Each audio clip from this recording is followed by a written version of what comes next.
கிறிஸ்துவுக்குள் பிரியமான சகோதர சகோதரிகள் உங்கள் யாவருக்கும் கர்த்தராகிய இயேசு கிறிஸ்துவின் நாமத்தினாலே வாழ்த்துதல் கூறி வரவேற்கிறேன். இந்த வாரம் நாம் எடுத்துக்கொண்ட தலைப்பு என்னவென்றால், கிறிஸ்துவுக்குள்ள இருக்கிற மக்கள்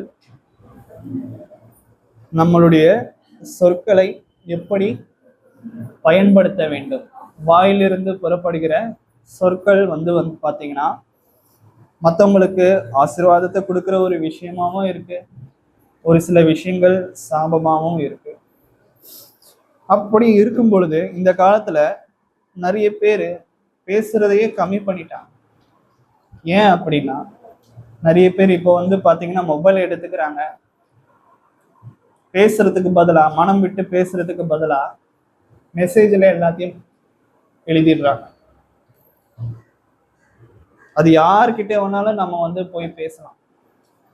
ஒரு காலகட்டத்துல, இந்த இன்டர்நெட் உலகம் இல்லாத நேரத்துல, ராஜா காலத்துலலாம் வந்து பாத்தீங்கன்னா புறாக்கள் மூலியமா தூது அனுப்புவான். இல்லைன்னா அதுக்கு முன்னாடி வந்து பாத்தீங்கன்னா யாராச்சும் ஒரு நபரை தேர்ந்தெடுத்து அவரை குதிரை மேல ஏத்தி அவர்கிட்ட ஏதாச்சும் ஒரு முத்திரைக்கு ஏதோ மோதிரம் அந்த மாதிரி ஏதாச்சும் ஒண்ணு கொடுத்து, இது நான் தான் உனக்கு சொல்லி அனுப்புனேன் அப்படின்னு சொல்லிட்டு ஒரு சில மெசேஜ ஒரு இடத்துல இருந்து இன்னொரு இடத்துக்கு பாஸ் பண்ணுவாங்க. அதன் பிறகு புறா மூலியமா தூது அனுப்புவாங்க. இன்னும் நிறைய விஷயங்கள் வந்து நடந்திருக்கு. அதுக்கப்புறம் தான் வந்து பாத்தீங்கன்னா தபால் வந்தது, போஸ்ட். லெட்டரை எழுதி அனுப்புனதுக்கு பிறகு போஸ்ட்ல போடுவாங்க, போஸ்ட் பாக்ஸ்ல. அதுல வந்து பாத்தீங்கன்னா போஸ்ட்மேன் வந்து நம்ம வீட்டுக்கு கொண்டு வந்து சேர்ப்பாங்க. இப்படிதான் வந்து பாத்தீங்கன்னா தகவல் பரிமாற்றம் நடந்து கொண்டு வந்தது. எப்போ போன் ஒண்ணு கண்டுபிடிச்சாங்களோ, மக்கள் வந்து ஈஸியா ஒரு இடத்துல இருந்து இன்னொரு இடத்துல இருக்கிறவங்களுக்கு ஈஸியா பேச முடியும். ஒரு காலகட்டத்துல நம்ம போயிட்டு எல்லார் வீட்லயும் போன் இருக்காது, ஒரு சில பேர் வீட்டுல தான் போன் இருக்கும். அந்த நேரத்துல நம்ம வெளியே கடை வீதிக்கு போயிட்டு ஒரு ரூபாய் காயினை போட்டு பேசுவோம். இல்லைன்னா எஸ்டிடி ஐஎஸ்டி பிசி போட்டு இருக்கும். அதுல போயிட்டு லைன்ல நின்றுட்டு நம்ம வந்து பேசிட்டு இருப்போம். அவர் பேசி முடிச்சதுக்கு பிறகுதான் நம்ம உள்ள போயிட்டு பேச முடியும். இந்த மாதிரியான ஒரு காலகட்டத்துல நாம இருந்தோம். ஆனா இப்போ எப்படி இருக்கோங்கிறத கொஞ்சம் யோசிச்சுப்பாரு. யார் இடத்துல எப்படி வேணாலும் நாம பேசலாம், இலவசமா கூட பேசலாம், மணிக்கணக்கில் நம்ம பேசலாம். அந்த பேசுவதன் மூலியமாக நம்ம என்ன அடைஞ்சிருக்கோம்? இந்த காலத்துல பேசி பேசி பேசி நாம என்ன அடைஞ்சிருக்கோம், அதை தான் நம்ம இன்னைக்கு தியானிக்க இருக்கோம். நம்மளுடைய வாயிலிருந்து புறப்படுகிற வார்த்தைக்கு ரொம்ப பவர், அதிக சக்தி இருக்கு. அந்த வார்த்தைகள் நமக்கு வந்து ஜீவனையும் கொடுக்கும், அதே சமயத்துல மரணத்தையும் உண்டு பண்ணும். நாம கரெக்டான ஒரு விஷயத்தை நம்ம தேர்ந்தெடுக்கும். ஜீவனை பிறப்பிக்கிற வார்த்தைகளா நம்ம பார்த்து பேசணும். அது எப்படிங்க பிரதர் பண்றது? அதற்கு தான் வந்து பாத்தீங்கன்னா இன்னைக்கு ஒரு சில வேதாகம வசனத்தை கொண்டு நம்ம இன்னைக்கு தியானிக்க இருக்கிறோம். வாசிக்கலாம். நீதிமொழிகள் 18ஆம் அதிகாரம். நீதிமொழிகள் 18ஆம் அதிகாரம் வசனம் 21. 18ஆம் அதிகாரம் வசனம் 21. மரணமும் ஜீவனும் நாவின் அதிகாரத்தில் இருக்கும், அதில் பிரியப்படுகிறவர்கள் அதில் கனியை புசிப்பார்கள். பாருங்க, நம்ம நாவுல என்ன இருக்கு? ரெண்டு விஷயங்கள் இருக்கு. மரணமும் இருக்கு, ஜீவனும் இருக்கு. அதோட இந்த நாவில் இருக்கிற அதிகாரத்துல இருக்கு. அதில் பிரியப்படுகிறவர்கள் அதில் கனியை புசிப்பார்கள். நல்லதுதான் பேசணும் அப்படின்னு நினைக்கிறவங்களுக்கு நல்ல ஒரு விஷயம் கிடைக்கும், நல்ல ஜீவன் கிடைக்கும்.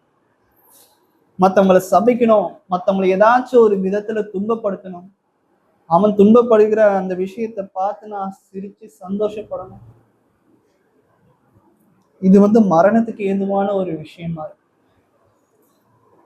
வெளியில அடிக்கிற அடி, அந்த காயம் கூட ரணம் ஒரு ஒரு ஒரு காலகட்டத்துல வரைக்கும் தான் இருக்கும். அதுவே ஆட்டோமேட்டிக்கா மறைஞ்சிடும். ஆனா யாராச்சும் ஒருத்தருடைய மனசை புண்படுத்துற மாதிரி பேசிட்டோம் அப்படின்னா கடைசி வரைக்கும் அது நம்மளுடைய நினைவுல இருக்கு. நீங்களே கொஞ்சம் யோசிச்சு பாருங்க. நீங்க நிறைய விஷயங்களை உங்க வாழ்க்கையில கடந்து வந்திருப்பீங்க. கணவன் மனைவியை பேசுறதா இருந்தாலும் சரி, மனைவி கணவன் இடத்துல பேசுறதா இருந்தாலும் சரி, பிள்ளைகள் பெற்றோர்களை வஞ்சிக்கிற விஷயமா இருந்தாலும் சரி, பெற்றோர்கள் பிள்ளைகளை தண்டிக்கிற விஷயமாக இருந்தாலும் சரி, நாம எப்படி அதை செய்யறோம், அதெல்லாம் நம்ம யோசிச்சு பார்க்கணும். அன்னைக்கு நீ அப்படி பேசுனியே பாருங்க, மற்றது எல்லாமே மறந்துடுவாங்க. நம்ம செய்த நன்மையான காரியங்களை மறந்துடுவாங்க. அது யாருமே ஞாபகம் வச்சிருக்க மாட்டாங்க. நம்ம பேசின விஷயம், நடந்து கொண்ட விஷயம், இது கண்டிப்பா கடைசி வரைக்கும் ஞாபகம் இருக்கும். அதனால நாம பண்ண வேண்டிய விஷயங்கள் என்ன அப்படின்னா, நாம என்ன பேசினாலும் நாம யோசிச்சு பேச வேண்டியது அவசியமாக, நிதானமா பேச வேண்டியது அவசியமாக. மற்றவங்களுக்கு வாழ்க்கையில நம்ம பிரயோஜனம் உள்ளதான விஷயத்த நம்ம பேசுறோமா? இதனால நமக்கு ஏதாச்சும் பாதிப்பு வருமா? நம்ம குடும்பத்தாருக்கு ஏதாச்சும் பாதிப்பு வருமா? யாருமே யோசிக்கிறது கிடையாது. கோபம் வந்தா நம்ம பேசிடுறோம். ஆனா அதற்கு பின்னாடி என்ன இருக்கு? மரணம் இருக்கு. மரணமும் ஜீவனும் நாவின் அதிகாரத்தில் இருக்கு. இது ஏதோ ஒரு சாதாரணமான ஒரு வசனமா நம்ம எடுத்துக்காம இதுக்குள்ள இருக்கிற அர்த்தத்தை நம்ம உணரணும். கண்டிப்பா அவன் செய்த வினை. நம்ம ஒரு சில விஷயங்கள் செய்வோம் பாத்தீங்களா? நம்ம நினைக்கிறோம், பிரதர் நான் பேசல, நான் மெசேஜ் தான் பண்ணேன், நான் டெக்ஸ்ட் மெசேஜ் தான் அனுப்பினேன், வாட்ஸ்அப்ல ஃபேஸ்புக்ல கமெண்ட் தான் போட்டேன், அதெல்லாம் இதுல எடுத்துக்கொள்ளப்படுமா? நீங்க இந்த மாதிரி நினைக்கிறதே தப்பு. நம்ம என்ன மனசுல நினைச்சு ஒரு சில விஷயங்கள் பண்ணாலும் அது எல்லாமே நம்ம பேசுற விஷயங்கள். நம்ம நினைச்சுக்கலாம், நான் வாயினால பேசலைங்க பிரதர், நான் மெசேஜில் தான் திட்டுறேன், நான் மெசேஜில் தான் பாத்தீங்கன்னா எல்லா விஷயமும் பண்ணேன். அதையும் கர்த்தர் பார்த்து கொண்டு இருக்கிறார். இதை வச்சு நாம எஸ்கேப் ஆயிட முடியாது. நான் பேசலைங்க பிரதர், நான் மெசேஜ் தான் பண்ணேன். எல்லாமே ஒண்ணுதான். மனசுல இருக்கிறது தான் வாய் வழியா வரும். வாய் வழியா வர்றது கூட நம்ம யோசிக்காம பண்ணிடும். ஆனா மெசேஜ் அனுப்பும் போது நமக்கு நிறைய யோசனைகள் கிளம்பும். தெரியாம நான் அனுப்பிட்டேங்க பிரதர், தெரியாம நான் மெசேஜ் பண்ணிட்டேங்க பிரதர், தெரியாம மெசேஜ்ல தப்பா பேசிட்டீங்க பிரதர் சொல்ல முடியாது. மனசுல இருக்கிறது தான் மெசேஜ் வழியா வரும். இந்த காலத்துல மக்கள் பாத்தீங்கன்னா வாய் வழியா பேசுறது தான் தப்பு அப்படின்னு நினைச்சிட்டு இருக்காங்க. அப்படி கிடையாது. நம்ம மற்றவங்களுக்கு அனுப்புற மெசேஜ்லயும் தப்பானதா இருந்துச்சுன்னா அதுவும் தப்பு தான். இந்த காலத்துல இருக்கிற மக்களுக்கு இது ஒரு பிரயோஜனம் உள்ள ஒரு விஷயமாக இருக்கும். வாசிக்கலாம். நீதிமொழிகள் 12ஆம் அதிகாரம் வசனம் 18. பட்டய குத்துக்கள் போல் பேசுகிறவர்களும் உண்டு, ஞானம் உள்ளவர்களுடைய நாவோ ஔஷதம். ஒரு சில பேர் பாத்தீங்கன்னா சுருக்கு சுருக்குன்னு பேசிடுவாங்க யோசிக்காம. எதிர்க்க இருக்கிறவன் அவன் எப்படிப்பட்டவனா இருந்தாலும் பரவாயில்ல, அவனுக்கு வழி இருக்கணும், வழி ஏற்படுத்தணும். அதுல எனக்கு ஒரு மன திருப்தி கிடைக்குதுங்க பிரதர், அதனால்தான்றத நான் பேசியது. வேதாகம் என்ன சொல்லுது? பட்டய குத்துக்கள் போல் பேசுகிறவர்களும் உண்டு. தேவனுடைய வார்த்தைகள் தான் நம்மளை எப்படின்னா இருபுறமும் கூர்மையா இருக்கும். அவருடைய வசனம் அது எதுக்கு கூர்மையா இருக்கும் அப்படின்னு சொல்றாங்க பாத்தீங்கன்னா, நம்ம அந்த பாவங்கள்லாம் நம்ம பண்ணிட்டு இருந்திருக்கோம். அவர் சொல்லுகிற அந்த வசனங்கள்லாம் பாத்தீங்கன்னா, ஐயோ நான் இந்த மாதிரி பாவங்களை பண்ணிக்கிட்டு இருக்கேனே, அதுல இருந்து நம்ம மனம் திரும்புவதற்கு உண்டான ஒரு விஷயமா தேவனுடைய வசனம் இருக்கும். ஆனா தேவனுடைய வார்த்தைகள் இருக்கு. ஆனா நாம பேசுற வார்த்தைகள் அப்படிப்பட்டதா இருக்கா? கெட்ட வார்த்தைகள், சாபம், அப்படி இன்னும் நிறைய விஷயங்கள் அடக்கி கொண்டே போகலாம். காசிப், இங்கிலீஷ்ல வந்து கோழி மூட்டி விடுறது, புறம் பேசுறது. ஆளுங்களை இருக்கிற வரைக்கும் வந்து பாத்தீங்கன்னா நல்லா பேசுவாங்க நேரடியா. அவங்க கொஞ்சம் அந்த பக்கத்து ரூமுக்கு போனதுக்கு அப்புறம் அவன் கிடக்குறான், அவன் ஒரு பைத்தியக்காரன், அவ கிடக்குற ஒரு கேன அப்படிங்கிற மாதிரி நிறைய விஷயங்களை வந்து பேசுவாங்க. புறம் பேசுறது இது எந்த அளவுக்கு தேவனுக்கு பிரியமா இருக்கும்.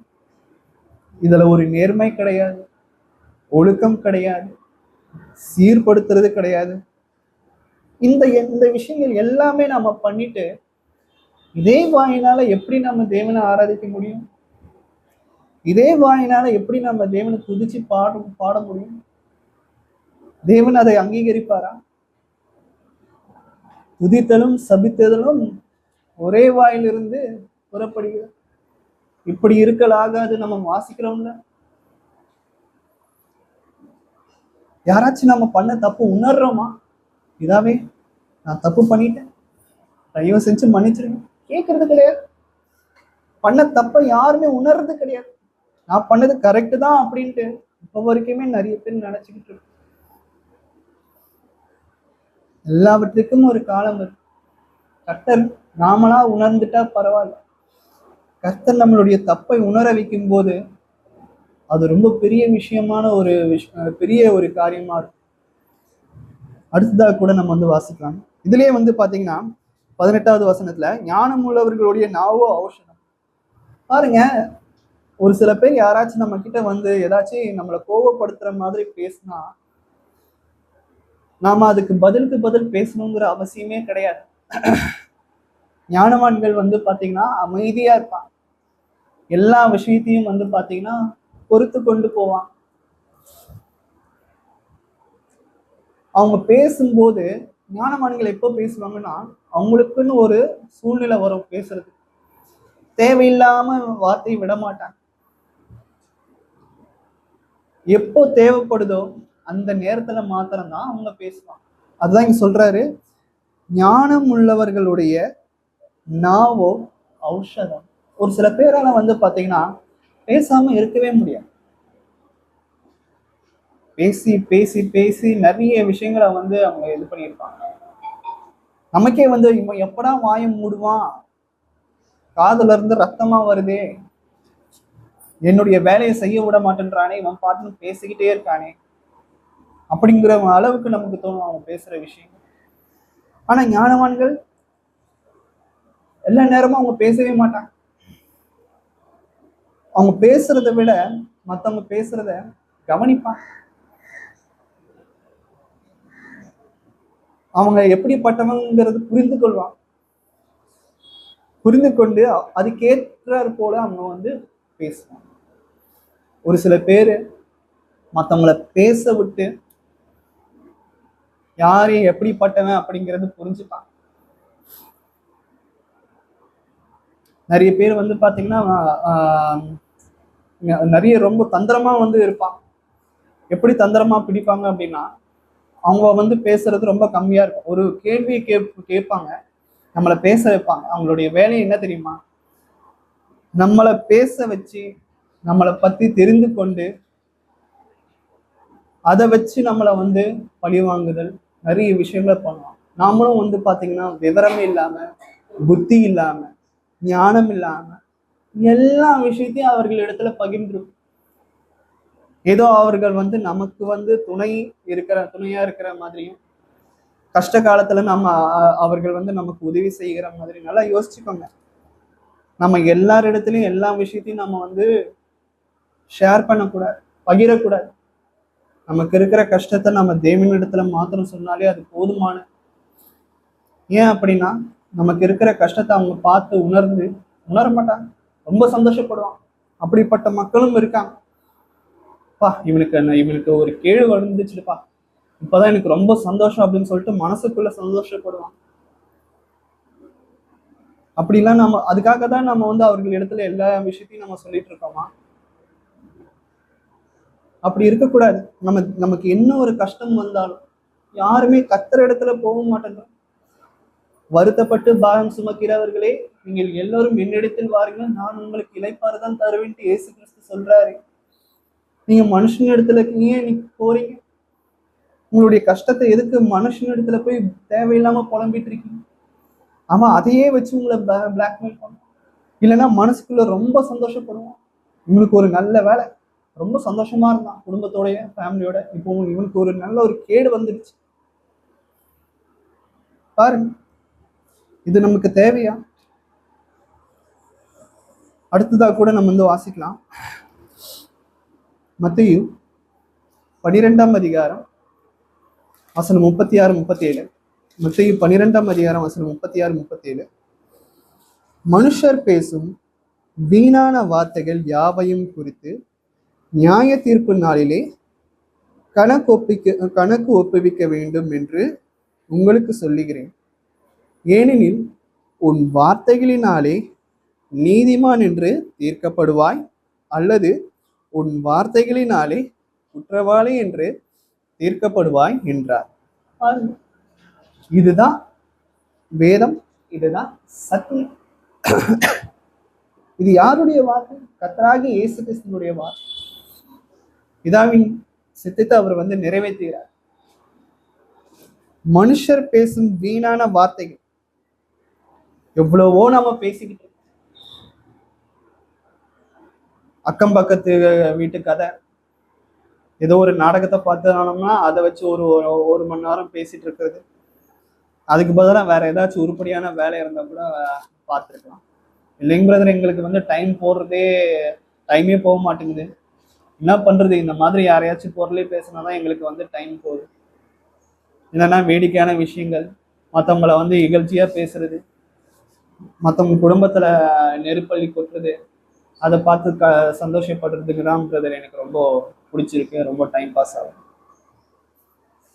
இதுக்கு எல்லாவற்றுக்கும் நாம வந்து நியாய தீர்ப்பு நாட்கள்ல நாம கணக்கு ஒப்புவிக்கணும். அதான் சொல்றாரு பாருங்க, மனுஷர் பேசும் வீணான வார்த்தைகள் யாவையும் குறித்து நியாய தீர்ப்பு நாளிலே கணக்கு ஒப்புவிக்க வேண்டும் என்று உங்களுக்கு சொல்லுகிறேன். நான் ஏதோ யோசிக்காம பேசிட்டேன், நான் ஏதோ கோபத்துல நான் பேசிட்டேன். சரி, பேசிட்டீங்க, சரி. அதை உணர்ந்து யார்கிட்டயாச்சும் நீங்க வந்து திட்டிருப்பீங்க, அவர்களிடத்துல போயிட்டு நான் தெரியாம பண்ணிட்டேன், ஏதோ கோபத்துல நான் பேசிட்டேன், என்னை மன்னிச்சிடுங்கிற ஒரு வார்த்தை நம்ம கேட்டிருப்போமா? அதெல்லாம் கேட்க முடியாது. மத்தவங்க தப்பு பண்ணா அவங்க என்கிட்ட வந்து மன்னிப்பு கேட்கட்டும். நான் தப்பு பண்ணா நான் மன்னிப்பு எதுக்கு கேட்கணும்? நான் பண்ணது எல்லாம் கரெக்டு தான், நான் பேசின வார்த்தைகள் எல்லாமே கரெக்டு தான். நல்லா யோசிச்சுக்கோங்க. இதுக்கும் சேர்த்து நாம வந்து கர்த்தர் இடத்துல நாம கணக்கு ஒப்புவிக்கணும். அந்த நேரமே நாம யார் மனசையாச்சும் காயப்படுத்தணும் அப்படின்னா அவர்களிடத்துல மன்னிப்பு கேட்டுட்டா பிரச்சனை கிடையாது, பிரச்சனை அதோட முடிஞ்சு. நீங்க மனம் திரும்பவும் அதே தப்ப பண்ணீங்கன்னாதான் கர்த்தர் இடத்துல நம்ம கணக்கு ஒப்புவிக்க வேண்டியது அவசியமா இருக்கு. ஏனெனில் உன் வார்த்தையினாலே நீதிமான் என்று தீர்க்கப்படுவாய், அல்லது உன் வார்த்தைகளினாலே குற்றவாளி என்று தீர்க்கப்படுவாய். அப்ப நம்ம பேசுற வார்த்தைகள் வந்து பாத்தீங்கன்னா மற்றவர்களுக்கு பிரயோஜனமுள்ள ஒரு வார்த்தையா இருக்கணும், ஆசீர்வாதத்தை கொடுக்கக்கூடிய ஒரு வார்த்தையா இருக்கணும், மற்றவங்களுடைய வாழ்க்கைக்கு அது பலன் அளிக்குமா, அதனால கர்த்தருக்கு பிரியப்படுவாரா அப்படிங்கிறது யோசிச்சு நம்ம வந்து பேசணும். இல்லைங்க பிரதர், எல்லா நேரமும் என்னால யோசிச்சுட்டுலாம் வந்து இருக்க முடியாதுங்க பிரதர் இப்படிலாம். அப்போலாம் நாங்க என்னங்க பிரதர் பண்ணது? பேசாதீங்க, எதுவுமே பேசாதீங்க, வாய மூடிட்டு ஜிப் பண்ணிட்டு அமைதியா இருந்துருங்க. அந்த கோபம் உங்களுக்கு நம்ம கிட்ட அந்த கோபம் இருக்கிற வரைக்கும் வாயை மூடிட்டு சைலண்டா ஒரு ஓரமா இருங்க. இல்லைன்னா எங்கேயாச்சும் கொஞ்ச நேரம் வெளியே போயிட்டு டைம் ஸ்பெண்ட் பண்ணுங்க. உங்க கோபம் தணிஞ்சதுக்கு பிறகு திரும்பி வாங்க. இதுதான் நம்ம பண்ண முடியும், வேற என்ன பண்ண முடியும்? அடுத்ததாக கூட நம்ம வந்து வாசிக்கலாம். லூக்கா 6ஆம் அதிகாரம் வசனம் 45. லூக்கா 6ஆம் அதிகாரம் வசனம் 45. நல்ல மனுஷன் தன் இருதயமாகிய நல்ல பொக்கிஷத்திலிருந்து நல்லதை எடுத்து காட்டுகிறான். பொல்லாத மனுஷன் தன் இருதயமாகிய பொல்லாத பொக்கிஷத்திலிருந்து பொல்லாததை எடுத்து காட்டுகிறான். நல்லா யோசிச்சுக்கோங்க. அடுத்தது வருதுதான் முக்கியமான ஒரு விஷயம். இருதயத்தின் நிறைவினால் அவனவன் வாய் பேசும். பாருங்க, ஒரு நல்ல மனுஷன் இருக்கான், கெட்ட மனுஷன் இருக்கான். நம்ம ஒரு நல்ல மனுஷனை எப்படி தேர்ந்தெடுக்கிறது, கெட்ட மனுஷனை எப்படி தேர்ந்தெடுக்கிறது? ஒரு ஒரு சில பேரை பார்த்த உடனே நம்ம வந்து நல்ல மனுஷன் கெட்ட மனுஷன்ட்டு நம்ம வந்து யூகிச்சிட முடியாது. அவங்க எப்படிப்பட்டவங்க அப்படிங்கிறத பேசி பழகுனாதான் நம்ம வந்து ஓரளவுக்கு ஒரு முடிவுக்கு வர முடியும். இன்னும் ஒரு சில பேர் வந்து பாத்தீங்கன்னா பார்வைக்கு நல்லது பேசுற மாதிரி பேசுவாங்க, பார்வைக்கு நல்லது செய்யற மாதிரி செய்வாங்க. ஆனா அவங்களுடைய இருதயம் வந்து ரொம்ப பொல்லாத ஒரு விஷயமா இருக்கு. இந்த காலத்துல நிறைய பேர் அப்படிதான் பண்ணிட்டு இருக்காங்க. தன்னை ஒரு நல்லவனா காமிச்சுக்கணும், தன்னை ஒரு நல்லவனா காமிச்சிக்கணும் அப்படிங்கிறதுக்காக தான் பண்ற சின்ன சின்ன நல்ல காரியங்களை கூட ரொம்ப பெரிய விஷயமா பேசுவாங்க. அப்படிப்பட்டவர்களையும் தயவு செஞ்சு நம்பிடாதீங்க. தன்னைத்தானே புகழ்ச்சியா பேசிக்கிறாங்க. பாருங்க, நான் அவங்களுக்கு அவ்வளோ நன்மைகள் செஞ்சேன், நான் அவங்களுக்கு அவ்வளோ நன்மைகளை செஞ்சேன் அப்படின்ட்டு யாராச்சும் ஒருத்தர் சொன்னாங்கன்னா கூட தயவு செஞ்சு அவர்களை ஏற்றுக்கொள்ளாதீங்க. அவங்க எப்படிப்பட்ட நல்லது செஞ்சிருந்தாலும். ஏன் அப்படின்னா, நாம மற்றவங்களுக்கு நன்மை செய்கிற எந்த ஒரு காரியமா இருந்தாலும் சரி, அது தேவனுக்கு மாத்திரம்தான் தெரியப்படுத்தணும் தவிர உலகத்தாருக்கு யாருக்குமே நம்ம தெரியப்படுத்தக்கூடாது. ஏன், ஒருவேளை தெரியப்படுத்தினாங்க அப்படின்னா அது அவங்களுடைய தன்னுடைய தற்பெருமையை குறித்து அவங்க பேசுறாங்க. அவங்களால தற்பெருமையை பேசாம இருக்கவே முடியாது. அது வந்து ஒரு ஒரு என்ன சொல்றது, ஒரு சிகரெட் அடிக்கிறது, இல்லைன்னா தண்ணி அடிக்கிறது, கஞ்சா அடிக்கிறது எப்படிப்பட்ட ஒரு போதையோ அப்படிப்பட்டவர்களுக்கு தற்பெருமைங்கிறது ஒரு போதை. யாராச்சும் ஒருத்தவங்க வந்து பாத்தீங்கன்னா அவங்கள புகழ்ந்துகிட்டே இருக்கணும், பரவாயில்லைங்க நீங்க ரொம்ப பெரிய ஆளு. ஸோ அவங்க வந்து கடைசி வரைக்கும் அந்த ஒரு தற்பெருமையை எதிர்பார்த்துட்டே இருப்பாங்க. நீங்க அப்படிப்பட்டவர்கள இடத்துல போயிட்டு நீங்க ஏமாந்துறாதீங்க. நல்ல மனுஷன் தன் இருதயமாகிய நல்ல பொக்கிஷத்துல இருந்து நல்லதை எடுத்து காட்டிக்கலாம். நாம மத்தவங்களுக்கு செய்யற உதவி நாமளே தற்பெருமை பேசாம மத்தவங்க அதை பார்த்து மனம் திரும்பி அவங்களும் வந்து அந்த ஒரு நல்ல காரியங்களை பண்ணும்போதுதான் உங்களுக்கு அப்படிப்பட்ட ஒரு பெருமை உலகத்தர் இடத்துல ஆட்டோமேட்டிக்கா கிடைக்க பண்ணுவார் கர்த்தர். நாமளாம் வாண்டடா போயிட்டு நான் ஒரு நல்லவன் அப்படின்னு சொல்லிட்டு நம்ம பெருமை பீத்திக்க தேவை.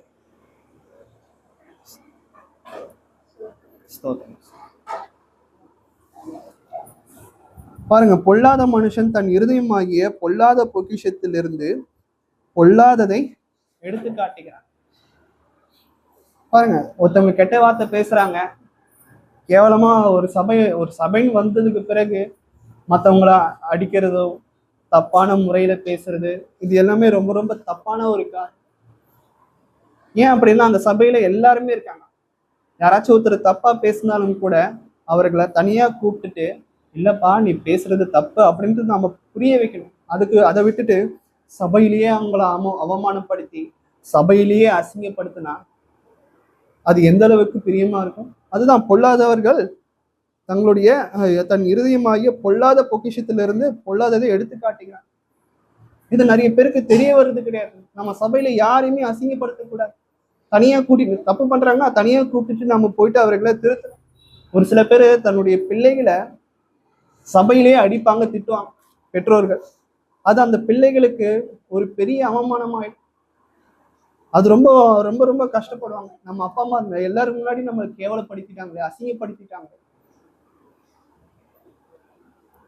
அப்படி இருக்கக்கூடாது. பெற்றோர்களும் பிள்ளைகளை கத்தருக்கேற்ற சிக்ஷையில நடத்தணும். எல்லாருக்கும் முன்னாடி அசிங்கப்படுத்துறது, எல்லாருக்கும் முன்னாடி கேவலப்படுத்துறது அப்படிலாம் இருக்கவே கூடாது. நமக்கு இருக்கிற மாதிரி தான் அவர்களுக்கும் உணர்வுகள் உணர்ச்சிகள் எல்லாமே இருக்கும். நாம பண்ற தப்புகள் தான் பின்னாடி பிள்ளைகள் வந்து அதே தப்புகளை பண்ணுவாங்க. இருதயத்தின் நிறைவினால் அவனவன் வாய் பேசும். நம்ம இனி சொல்லிட முடியாது, நாங்க தெரியாம பேசிட்டீங்க பிரதர், நான் யோசிக்காம பேசிட்டீங்க பிரதர், அப்படி இல்லையே, வேதாகமம் அப்படி சொல்லலையே. நம்ம மனசுல என்ன நினைச்சிருக்கிறோமோ அதைத்தான் நம்ம வந்து பேசுறோம். இல்லைங்க பிரதர், நான் வெறும் மெசேஜ் தான் பண்ணேங்க பிரதர், வாட்ஸ்அப்ல மெசேஜ் தான் பண்ணேன், ஃபேஸ்புக்ல வந்து கமெண்ட் தான் வந்து போட்டேன், அசிங்கமா கமெண்ட் போட்டேன். இதெல்லாம் வந்து தேவன் தண்டிப்பாரா? இதையும் கண்டிப்பா தண்டிப்பார். நம்ம வாயிலிருந்து பேசுற வார்த்தைகள் தான் கர்த்தர் வந்து தண்டிப்பார் கிடையாது. நம்ம அவதூறா மெசேஜ் பண்றோம்ல, வாட்ஸ்அப்ல, இன்ஸ்டாகிராம்ல, இன்னும் மற்ற எல்லா சோசியல் மீடியாவிலையும் எல்லா விஷயத்தையும் கர்த்தர் வந்து பார்க்கிறார், தண்டிப்பார். அதற்கும் சேர்த்துதான் நம்ம வந்து கணக்கு ஒப்புவிக்கும்.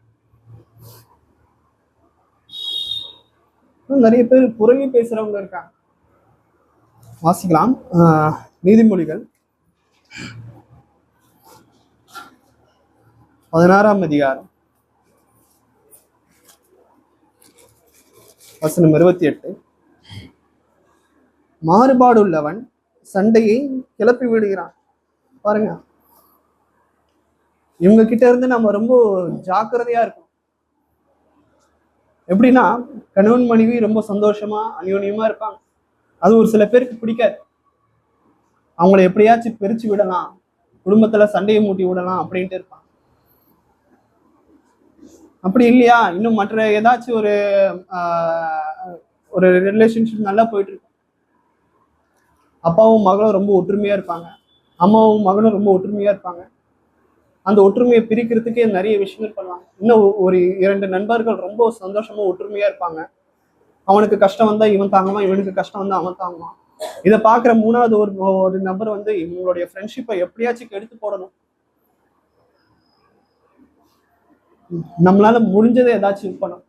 உதவி பாருங்க, மாறுபாடு உள்ளவன் சண்டையை கிளப்பி விடுகிறான், கோல் சொல்லுகிறவன் பிராண ஸ்நேகிதரையும் பிரித்து விடுகிறான். பாருங்க, கோல் சொல்லுகிறதுனா என்ன? ஒருத்தனை பத்தி இன்னொருத்தவங்க கிட்ட தப்பா பேசுறது. அதுதான் வந்து இங்கிலீஷ்ல வந்து காசிப் அப்படின்னு சொல்லுவாங்க.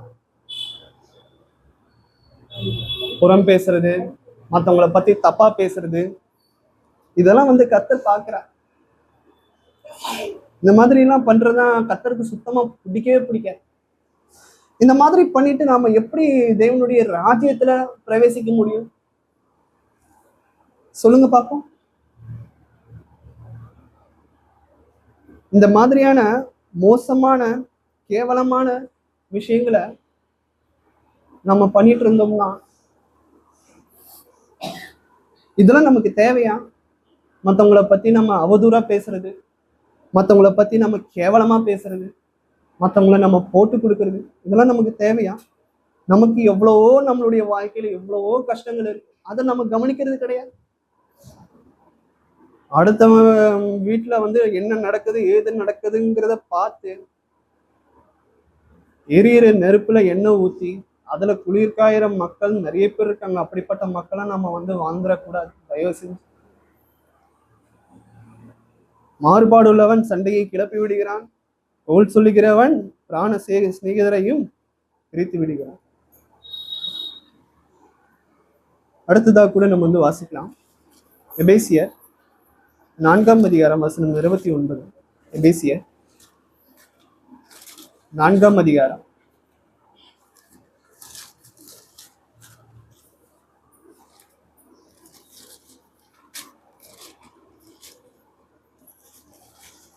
வசனம் 29. கெட்ட வார்த்தை ஒன்றும் உங்கள் வாயிலிருந்து புறப்பட வேண்டாம், பக்தி விருத்திக்கு ஏதுவான நல்ல வார்த்தை உண்டானால் அதையே கேட்கிறவர்களுக்கு பிரயோஜனம் உண்டாகும்படி பேசுங்கள். ஃபேஸ்புக்ல, வாட்ஸ்அப்ல, இன்ஸ்டாகிராம்ல ஃபேக் ஐடின்னு ஒன்று கிரியேட் பண்ணிப்பாங்க.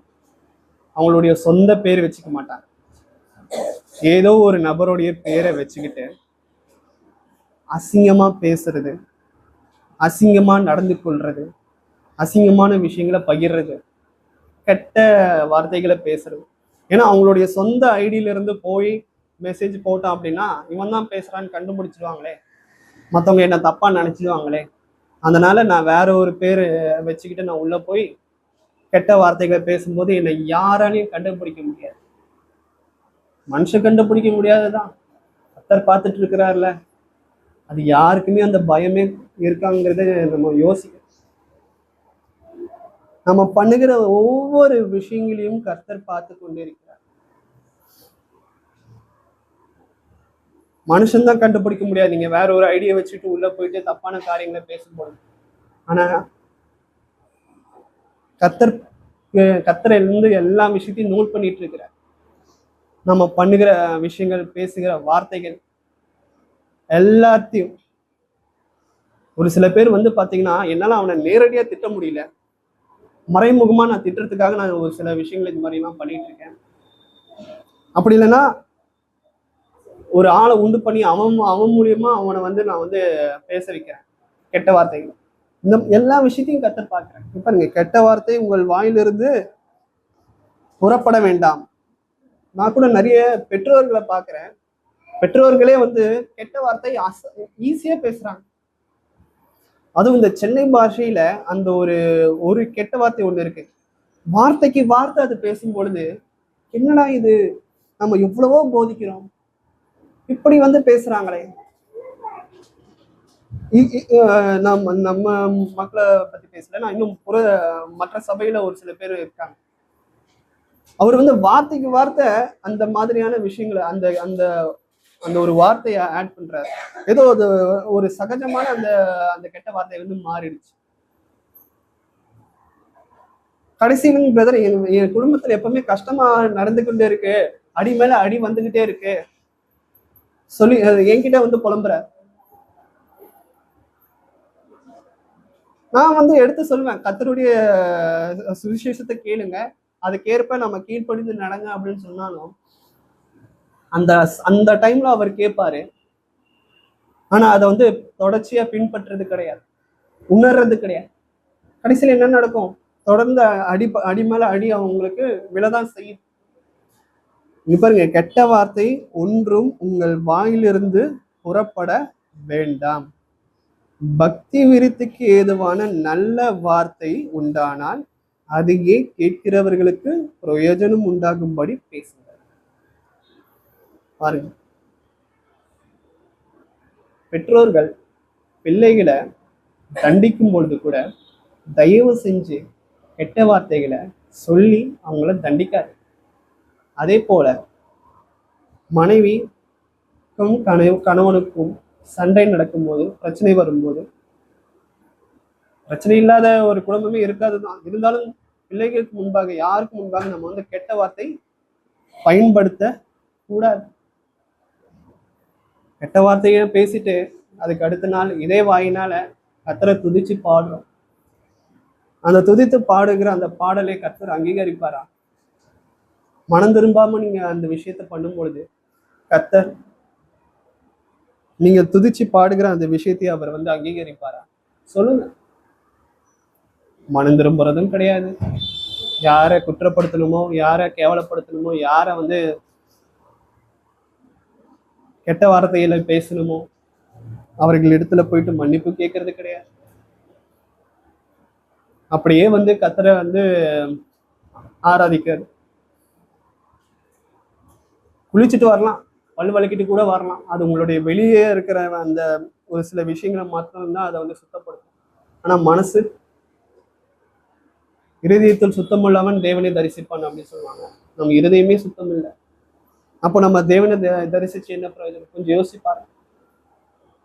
மனம் திரும்பாமல் நம்ம கர்த்தரை தேடவே கூடாது.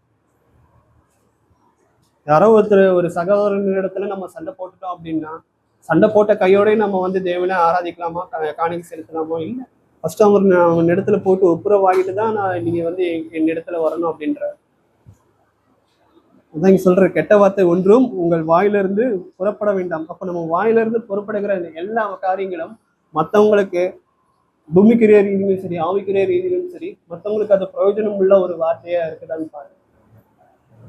அப்படிப்பட்ட வார்த்தை இருக்கும் பொழுது கர்த்தர் உங்களுக்கு ஆட்டோமேட்டிக்கா உயர்த்துவார். நம்மளை கீழாக்காமல் மேலாக்குவார், வாளாக்காமல் தலையாக்குவார். அடுத்ததாக நாம எப்படி பேசணும் அப்படிங்கிற ஒரு விஷயத்தை நாம பார்க்கலாம். 1 தெசலோனிக்கேயர் 5ஆம் அதிகாரம் வசனம் 11. ஆகையால் நீங்கள் செய்து வருகிறபடியே ஒருவரை ஒருவர் தேற்றி ஒருவருக்கொருவர் பக்தி விருத்தி உண்டாகும்படி செய்யுங்கள். அப்ப நம்ம பண்ண வேண்டிய விஷயங்கள் என்ன அப்படின்னா, ஒருவரை ஒருவர் தேற்றணும். தேற்றுறது அப்படின்னா என்ன அப்படின்னா, என்கரேஜ் பண்ணணும். இப்போ நிறைய பேர் வந்து பாத்தீங்கன்னா ஒரு சில விஷயங்கள் இப்போ இப்போ நான் டெஸ்டே வைக்கிறேன்னு வச்சுக்கோங்களேன், நிறைய பேர் நல்ல ஒரு மார்க் எடுப்பாங்க. அவர்கள்ட்ட போய் என்னடா இவன் எப்ப பார்த்தாலும் ஃபர்ஸ்ட் மார்க் எடுத்துக்கிட்டு இருக்கான், நாம வந்து பொறாமைப்படாம என்கரேஜ் பண்ணி பாருங்க. அவரு கூட சேர்ந்து நீ எப்படிப்பா நீ பண்ற, எனக்கும் கொஞ்சம் கத்துக்கொடு அப்படின்னு சொல்லி பாருங்க, நீங்களும் அப்படிப்பட்ட ஒரு வெற்றியாளனா மாறுவீங்க. அதை விட்டுட்டு நீங்க அவங்க இடத்துல போய் என்னடா இவன் மட்டுமே வந்து பாத்தீங்கன்னா ஃபர்ஸ்ட் மார்க் வாங்கிட்டு இருக்கான் அப்படின்னு நம்ம பொறாமப்பட்டோம் அப்படின்னா நம்ம வாழ்க்கையில கடைசி வரைக்கும் முன்னேறவே முடியாது. அதே இடத்துலதான் நம்ம. ஆகையால் நீங்கள் செய்து வருகிறபடியே ஒருவரை ஒருவர் தேற்றி ஒருவருக்கொருவர் பக்தி விருத்தி உண்டாகும்படி செய்யுங்கள். பாருங்க, பக்தி விருத்திக்கு உண்டாகிற எல்லா விஷயத்தையும் நம்ம பேசலாம். அதை விட்டுட்டு தேவையில்லாத காரியங்களை கிழவிகள் பேச்செல்லாம் நம்ம வந்து கண்டிப்பா ஒதுக்கிடும். அடுத்ததாக எபேசியர் 4ஆம் அதிகாரம் என்ன மாதிரியான வார்த்தைகளை நம்ம பேசலாம் அப்படின்ட்டு நான் வந்து இப்ப சொல்லிட்டு இருக்கேன். எபேசியர் 4ஆம் அதிகாரம் வசனம் 15 சொல்றாரு பாருங்க, அன்புடன் சத்தியத்தை கை கொண்டு. ஸோ நம்ம வந்து பாத்தீங்கன்னா சத்தியத்தை நம்ம வந்து எப்படின்னா சொல்லும் பொழுது கூட நம்ம அன்புடன் நம்ம வந்து பகிர்ந்து கொள்ள வேண்டியது அவசியமாக இருக்கு. ஒரு சில பேரை நம்ம வந்து பாத்தீங்கன்னா கிறிஸ்துவுக்கு விரோதமாக செய்யும் பொழுது நமக்கு தெரியும் சத்தியம் என்ன அப்படிங்கிறது தெரியும், மற்றவங்களுக்கும் தெரியும். ஆனா உன்னுடைய சகோதரன் நம்மளுடைய சகோதரன் வந்து பாத்தீங்கன்னா சத்தியத்தை தாண்டி மீறி நடக்கும்போது அவனை போயிட்டு அடிக்கிறதோ கெட்ட வார்த்தை என்னன்னா இல்லைன்னா தூஷணமான வார்த்தைகளை சபிக்கிற மாதிரியான வார்த்தைகளை பேசி அவனை வந்து கிறிஸ்துக்குள்ள கொண்டு வராம அன்பா பேசி நீ இது மாதிரி எல்லாம் பண்ணாதப்பா, இது வந்து பாத்தீங்கன்னா கர்த்தருக்கு பிரியமில்லாத ஒரு வார்த்தைகள், ரொம்ப உங்களால முடிஞ்ச ஒரு சாஃப்டான டோன்ல பேசிப்பாரு. எடுத்தெடுப்புல ஏன்டா இப்படி பண்ற அப்படிங்கிற மாதிரி ஒரு ஒரு ஹையர் டோன்ல நம்ம பேசும் பொழுது அவனுக்கு வந்து இன்னும் கோபம் அதிகமா தான் அவன் மனம் திரும்புறதுக்கு அது வந்து ஒரு வாய்ப்பே இல்லாம போகுது. இதுவே அவன் போகிற வெளியிலேயே அவன் விட்டு விட்டு பிடிக்கிறதுன்னு சொல்லுவான். அவனை வந்து ரொம்ப துன்புறுத்தாம ஜஸ்ட் சும்மா சாதாரணமா போற போக்குல கர்த்தருடைய வார்த்தைய லைட்டா பொறுமையா எடுத்து சொன்னான் அப்படின்னா அவன் ஆட்டோமேட்டிக்கா மனம் திரும்புறதுக்கு நிறைய வாய்ப்புகள் இருக்கு. அதான் இங்க சொல்றாரு, அன்புடன் சத்தியத்தை கை கொண்டு.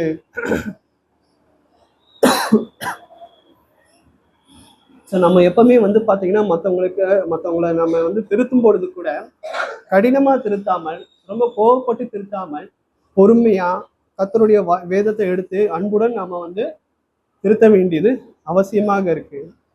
அடுத்ததாக கூட வாசிக்கலாம் யாக்கோபு 3ஆம் அதிகாரம். யாக்கோபு 3ஆம் அதிகாரம் வசனம் 9, 10. அதனாலே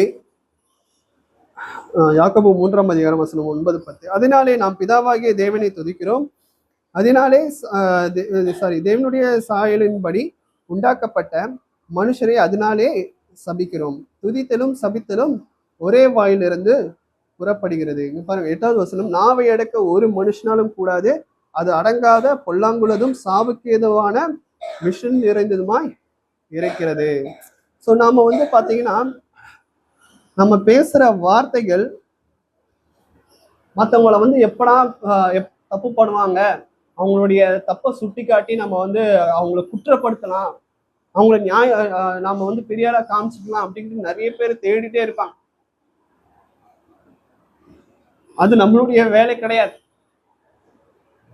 மற்றவங்க எப்படா தப்பு பண்ணுவாங்க அதையே பிடிச்சிக்கிட்டு நம்ம வந்து அவங்கள குற்றப்படுத்தலாம், அவங்களுக்கு இன்னும் நிந்திக்கலாம், அவங்க வளராதபடி செய்யலான்ட்டு நம்ம வந்து யோசிக்க கூடாது. நிறைய பேர் அப்படி இருக்காங்க, உலகத்தார் அப்படி இருக்காங்க. நாம கிறிஸ்துக்குள்ள இருக்கிறவங்க அப்படி பண்ணவே கூடாது. அதையெல்லாம் நம்ம வந்து விட்டுடணும். இதே வாயினால நம்ம வந்து என்ன சொல்றப்ப, அதனாலே நாம் தேவனு பிதாவாகிய தேவனை துதிக்கிறோம். தேவனுடைய சாயலின்படி உண்டாக்கப்பட்ட மனுஷரை அதனாலேயே சபிக்கிறோம். ஒரு மனுஷன் எதுக்கு?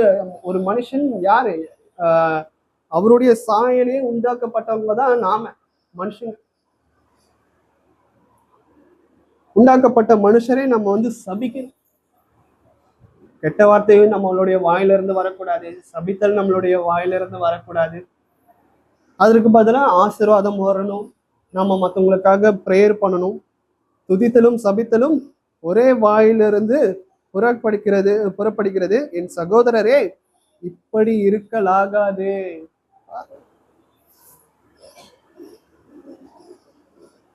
அப்ப நம்ம பேசும்போது கோபத்திலேயே இருந்தாலும் சரி, மற்ற எந்த ஒரு விஷயத்திலேயே இருந்தாலும் சரி, பேசும்போது 4 விஷயங்கள் நல்லா ஞாபகம் வச்சுக்கோங்க. நம்ம பேசும்போது உண்மையை தான் பேசுறோமா? நிறைய பேர் பொய் அசால்ட்டா பேசிடுவாங்க, ஆனா உண்மையை பேசுறதுக்கு ரொம்ப கஷ்டப்படுவாங்க. இதனால என்ன நடந்துடுமோ, இதனால அவங்க என்ன தப்பா நினைச்சுப்பாங்களோ, ரொம்ப பயப்படுவாங்க, கஷ்டப்படுவாங்க. ஆனா பொய் சொல்லி பாருங்க, அசால்ட்டா வந்துடும். ஃபர்ஸ்ட் எடுத்தோடனே நம்ம மற்றவங்க இடத்துல பேசும்போது உண்மையை பேசுறோமா, உண்மையை மட்டும்தான் பேசுறோமா அப்படிங்கிறது நல்லா யோசிச்சுக்கோம். 2வது, மற்றவங்க இடத்துல நம்ம பேசும்போது நாம பொறுமையா, நிதானமா, இங்கிலீஷ்ல கைண்டா அப்படின்னு சொல்லுவாங்க, கைண்ட், ரொம்ப தாழ்மையா நம்ம பேசுறோமா அப்படிங்கிறது நம்ம யோசிக்கணும். 3வது, நம்ம தேவையுள்ளது தான் நம்ம பேசுறோமா, இல்ல தேவையில்லாதது நம்ம பேசுறோமா அப்படிங்கிறத நம்ம யோசிக்கணும். இது 3வது. 4வது, நான் பேசுற வார்த்தைகள் மற்றவங்களுக்கு அது பிரயோஜனமுள்ள ஒரு வார்த்தையா இருக்குமா, அவனுடைய ஆவிக்குரிய ரீதியிலும் சரி, பூமிக்குரிய ரீதியிலும் சரி, பிரயோஜனப்படக்கூடிய ஒரு வார்த்தைகளா இருந்தா மாத்திரம் இந்த 4 கண்டிஷன், நான் சொன்ன இந்த 4 கண்டிஷன் சாட்டிஸ்ஃபை ஆனா மாத்திரம்தான் நம்ம மற்றவங்க இடத்துல பேசணும்.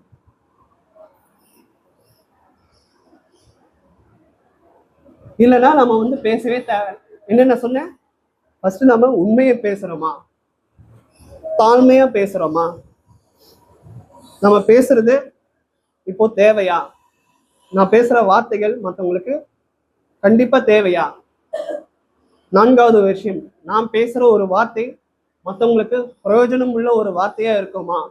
இந்த 4 விஷயங்களை மாத்திரம்தான் நம்ம எப்பவுமே யோசிச்சு நாம பேச வேண்டியது அவசியமாக இருக்கு. எப்பவுமே நான் வந்து சும்மா விளையாட்டுக்கு சொல்லிட்டேன், விளையாட்டுக்கு பேசிட்டேன் அப்படின்னு தயவு செஞ்சு சொல்லிடாதீங்க. இனி நம்ம இப்பதான் வாசிச்சோம், இருதயத்தின் நிறைவினால் வாய் பேசும் அப்படின்னு.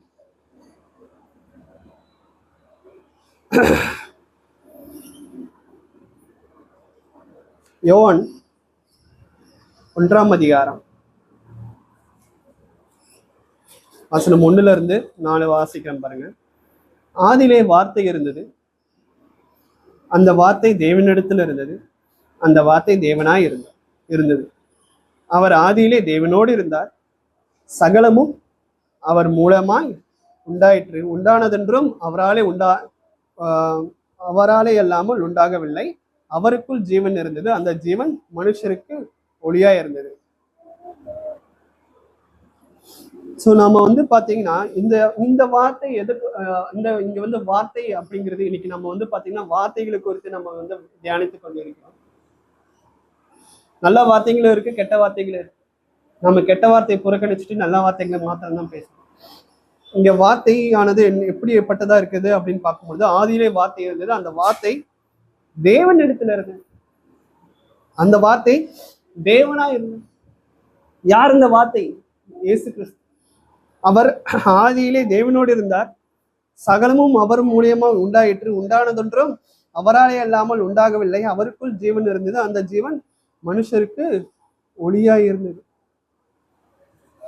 ஸோ நம்ம எப்பவுமே வந்து பாத்தீங்கன்னா நம்ம பேசுற வார்த்தையை கூட நம்ம வந்து ஞானம் உள்ளவர்களா நம்ம வந்து பேசணும். ஏன்னா அப்படிப்பட்ட ஒரு வார்த்தையை தேவன் மனுஷ ரூபமா மாற்றி இந்த பூமியில வர வைத்து நமக்காக பாடுபட்டு உயிர் தெழுந்தார். ஆனா நாம நம்மளுடைய வார்த்தைகள் எப்படிப்பட்டதா இருக்கணும்? கிறிஸ்துவ பின்பற்றுகிற நாம நம்மளுடைய வாயிலிருந்து புறப்படுகிற வார்த்தைகள் எப்படிப்பட்டதா இருக்கணும்? இயேசு கிறிஸ்து வந்து ஒரு கட்டத்துல பரிசேயர் சதிசேயர்களுக்கு சொல்வார், நம்ம வாய்க்குள்ள போறது நம்மளை எப்பவுமே தீட்டுப்படுத்தாதுங்க.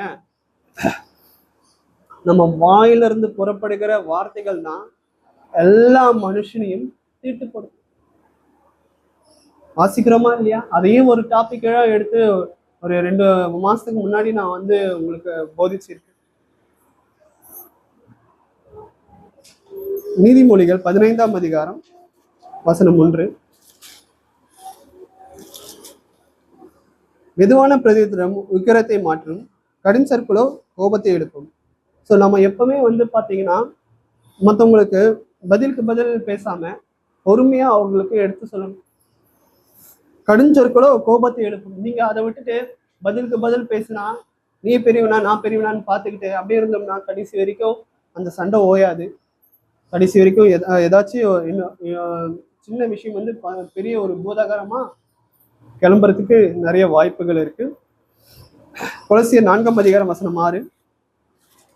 கொலோசியர் 4ஆம் அதிகாரம் வசனம் 6. அவனவனுக்கு இன்னினபடி உத்தரவு சொல்ல வேண்டும் என்று நீங்கள் அறியும்படிக்கு உங்கள் வசனம் எப்பொழுதும் கிருபை பொருந்தினதாயும் உப்பால் சாரமற்று சாரமேறினதாக இருப்பதாக.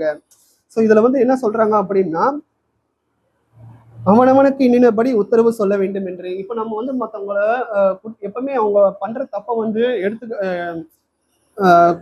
அதை எடுத்து காமிச்சு குற்றப்படுத்தணும் அப்படிங்கிற ஒரு எண்ணம் இல்லாம அவங்களுடைய பண்றது தப்பு அப்படின்ட்டு நம்ம தேவனுடைய வசனத்தின் மூலியமாக நம்ம வந்து அவர்களுக்கு சொல்ல வேண்டியது அவசியமாக இருக்கு.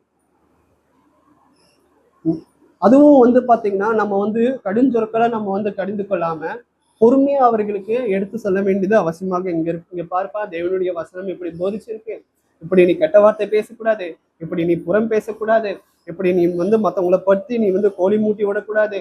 ஸோ இந்த மாதிரி எல்லாம் நம்ம வந்து சொல்லும் பொழுது அவர்கள் வந்து மனம் திரும்புவதற்கு ஒரு பெரிய ஒரு விஷயமா இருக்கு. அதான் சொல்ற, அவனவனுக்கு இன்னினபடி உத்தரவு சொல்ல வேண்டும் என்று. இன்னினபடினா ஒவ்வொருத்தர்கிட்ட எப்படி எப்படி பேசணும் பழகணும் அப்படிங்கிறது கர்த்தர் நமக்கு நல்ல ஒரு ஞானத்தை அறிவியும் புத்தியை கொடுப்பார். சொல்ல வேண்டும் என்று நீங்கள் அறியும்படிக்கு உங்கள் வசனம் எப்பொழுதும் கிருபை புரிந்துதான் இருக்க வேண்டியது அவசியமாக இருக்கு. கடைசி ஒரு வசனத்தை வாசி முடிச்சிடுறேன். யாக்கோபு 3ஆம் அதிகாரம் வசனம் 5-10. அப்படியே நாமானதும் சிறிய அவயமாயிருந்தும் பெருமையானவைகளை பேசும். பாருங்கள், சிறிய நெருப்பு எவ்வளவு பெரிய காட்டை கொளுத்தி விடுகிறது. இந்த நாம வந்து பாத்தீங்கன்னா இந்த நாமனால நிறைய பேர் ஆக்கினிக்குள்ளாக தீர்க்கப்படுகிறதுக்கும் வாய்ப்பு இருக்கு, பரலோக ராஜ்யத்துக்கு ஏற்படுத்துறதுக்கும் போறதுக்கும் நிறைய வாய்ப்புகள் இருக்கு. ஒரு நாவுனால எவ்வளோ விஷயங்கள் நடக்கும்.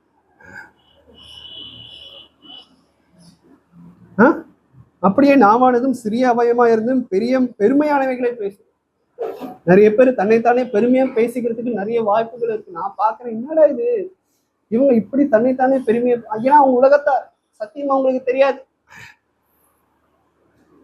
ஆனா சத்தியம் தெரிஞ்சு நம்மளே நாமே பெருமையா பேசிக்கிட்டா எப்படி? அப்ப நம்மளை யாரு பெருமையா பேசுவா? கர்த்தர் நம்மளை வந்து பெருமையா பேச வைப்பார். மத்தவங்க நம்மளை வந்து பெருமையா பேச வைப்பார். எப்போ? நாம தாழ்மையா நடக்கும்போது. பாருங்கள், சிறிய நெருப்பு எவ்வளவு பெரிய காட்டை கொளுத்தி விடுகிறது. நாமும் நெருப்பு தான். அது அநீதி நிறைந்த உலகம். இப்ப நம்ம யோசிக்கலாம், ஒரு உண்மையா பிறந்திருந்தோம்னா நாம இப்படிப்பட்ட ஒரு சோதனைக்கு உட்பட்டிருக்க அவசியமே இல்லையே. எல்லாமே சாந்தமா முடியும். கண்டிப்பா உண்மைதான். நம்மளால நமக்கு கர்த்தர் வாயை கொடுத்துட்டாரு. இந்த வாயை வச்சுட்டு நான் வந்து என்னால சும்மாவே இருக்க முடியாது. மற்றவங்கள இடத்துல நான் வந்து கோழி முட்டாமலே இருக்க முடியாது, தப்பா பேசாமலே இருக்க முடியாது. என்ன பண்றது? எனக்கும் டைம் பாஸ் ஆகணும்ல. நானும் எவ்வளவு நாள் தான் 4 செவத்துக்குள்ளேயே இருக்கிறது. மற்றவங்க குடும்பத்துல எதையாச்சும் நெருப்பு கொளுத்தி போடணும், அவங்க அடிச்சுக்கணும் பிடிச்சிக்கணும், அதை பார்த்து நான் சந்தோஷப்படுறேன். இப்படிலாம் நம்ம வந்து எப்பவுமே நினைக்க கூடாது. நாமும் சேர்ந்து நரகத்துக்கு தான் போவோம். பிரயோஜனம் உள்ளதை நம்ம வந்து பேச வேண்டியது அவசியமாகுனா. நாவும் நெருப்பு தான், அது அநீதி நிறைந்த உலகம். நம்முடைய அவயங்களின் நாவானது முழு சரீரத்தையும் கரைப்படுத்தி ஆயுள் சக்கரத்தை கொளுத்தி விடுகிறதாயும் நரக அக்னியினால் கொளுத்தப்படுகிறதாயும் இருக்கிறது. பாருங்க, நிறைய பேர் அல்பாயுஸ்ல போயிடுவாங்க. என்ன காரணம்? அதான் இங்க சொல்றாரு பாருங்க, ஆயுள் சக்கரத்தை கொளுத்தி விடுகிறது. அல்பாயுஸ்ல போயிடுவாங்க, வாயை வச்சுட்டு சும்மா இருக்கு கிடையாது. நரக அக்னியினால் கொளுத்தப்படுகிறதாயும் இருக்கிறது. நம்ம நியூஸ் பேப்பர்ல எவ்வளோ காரியங்களை பார்க்கலாம் ஒவ்வொரு நாளும். இதெல்லாம் பார்த்து கூட நம்ம வந்து பாத்தீங்கன்னா நம்ம வாய் அடக்கமா இருந்தாங்க. ஆமாங்க பிரதர், நான் அப்படிதான் இருப்பேன், நீங்க என்ன வேணா சொல்லுங்க. நம்ம கத்திர இடத்துல கணக்கு ஒப்புவிக்க வேண்டியது அவசியமாக இருக்கு எல்லாவற்றுக்கும். சகலவித மிருகங்கள், பறவைகள், ஊரும் பிராணிகள், நீர்வாழும் ஜந்துக்கள் ஆகிய இவைகளில் சுபாவம் மனுஷ சுபாவத்தால் அடக்கப்பட்டதும் உண்டு. ஆனால் நாவை அடக்க ஒரு மனுஷனாலும் கூடாது. அது அடங்காத பொல்லாங்குள்ளதும் சாவுக்கு ஏதுவான விஷம் நிறைந்ததுமா இருக்கிறது. அதனாலே நாம் பிதாவாகிய தேவனை துதிக்கிறோம். தேவனுடைய சாயலின்படி உண்டாக்கப்பட்ட மனுஷரை அதனாலே சபிக்கிறோம். துதித்தலும் சபித்தலும் ஒரே வாயிலிருந்து புறப்படுகிறது. என் சகோதரரை இப்படி இருக்கலாகாது. நம்மளுடைய போராட்டம் வந்து பாத்தீங்கன்னா சாத்தானோட தான் நம்மளுடைய போராட்டம் இருக்கணும் ஒழிய சக மனுஷரோடு சகோதரரோடு நம்ம வந்து போராட்டம் எப்பவுமே இருக்கக்கூடாது. நம்மலாம் யாருடைய சாயல்? தேவனுடைய சாயல்ல உருவாக்கப்பட்ட நாம. யாரையும் நம்ம வந்து சபிக்கவும் கூடாது, நிந்திக்கவும் கூடாது. துதித்தலும் சபித்தலும் ஒரே வாயிலிருந்து புறப்படுகிறது. என் சகோதரரே இப்படி இருக்கலாகாது. ஸோ இன்னைக்கு நம்ம வந்து நிறைய விஷயங்களை நம்ம வந்து கற்றுக்கொண்டோம். எப்படி நம்ம வந்து பேசுறது மற்றவங்களிடத்துல, எப்படி நம்ம வந்து நடந்து கொள்கிறது, நம்ம பேசுறதுனால நமக்கு என்ன பலன் கிடைக்கும், தப்பான காரியங்களை நம்ம பேசுறதுனால, நல்ல காரியங்களை நம்ம எப்போ பேசுறது, அந்த நல்ல காரியங்களை பேசுறதுனால நமக்கு கர்த்தர் எப்படிப்பட்ட ஒரு ஆசீர்வாதத்தை கொடுக்குறார் அப்படிங்கிற விஷயங்களை கூட நம்ம வந்து இன்னைக்கு தியானிச்சோம். கேட்டுட்டு நம்ம அப்படியே வந்து விட்டுடாம இன்னைக்கு கேட்டுக்கொண்ட காரியங்களை நம்ம வந்து கடைசி வரைக்கும் ஃபாலோ பண்ணணும். அதுதான் இருக்கிறதுலே ரொம்ப ரொம்ப கஷ்டமான ஒரு விஷயம். இது வந்து பாத்தீங்கன்னா ஒரு வாரத்துக்கு மிஞ்சி போனா அதிகபட்சமாக ஒரு வாரத்துல ஞாபகம் இருக்கும். அதுக்கப்புறம் நம்ம வந்து மறந்துடும். நம்ம என்ன இன்னைக்கு தியானிச்சோமோ அதை மறந்துடும். ஆனா சாத்தான் வந்து அதை எடுத்து போடக்கூடியவனா இருக்கான். ஆனா நம்ம நினைச்சோம் அப்படின்னா வேதாங்கமத்தை தொடர்ந்து அனுதினமும் நம்ம வாசிச்சுக்கிட்டே வந்தோம் அப்படின்னா அதை கூட விட மாட்டான். வாசிக்காதபடி கூட நம்மளை வந்து தகுதியற்றவனா மாத்திடும். திரும்பவும் எழுந்துறீங்க, கர்த்தரை வந்து எனக்கு வருத்தப்பட்டு பாரம் சுமிக்கிறவர்களே நீங்கள் எல்லாரும் நினைத்தில் வாருங்கள், நான் உங்களுக்கு இளைப்பாறுதல் தருவேன். அவர் வந்து நம்மள மாதிரியான பாவைகளை ரசிக்கதான் இயேசு கிறிஸ்து உலகத்துக்கு வந்தார். நீதிமானை ரசிக்கிறது கிடையாது. யாருமே தன்னை ஒரு நீதிமான் அப்படின்ட்டு சொல்லிட முடியாது. நம்ம எல்லாருமே பாவம் பண்ணிக்கிறவர்களா தான் நம்ம வந்து இருக்கிறோம். எல்லா விஷயத்திலும் பர்ஃபெக்டா நடந்துக்கிறேன் பிரதர் அப்படின்ட்டு யாருமே சொல்லிட முடியாது. அப்படி இருக்கும்பொழுது நாம எப்படி மற்றவங்களை வந்து நியாயந்து இருக்க முடியும்? நாமளே தப்பு பண்றோம். நியாயந்து இருக்கிறதுக்கு ஒருத்தர் இருக்கிறார், கர்த்தராகிய இயேசு கிறிஸ்து. அவர் வருவதற்கு முன்பாக நாம நம்மை சீர்படுத்திக் கொள்ள வேண்டியது, மனம் திரும்ப வேண்டியது அவசியமாக இருக்கு. பொறுமையை கேட்ட உங்கள் அனைவருக்கும் நன்றி. கர்த்தர் தாமே உங்களை ஆசீர்வதிப்பாராக.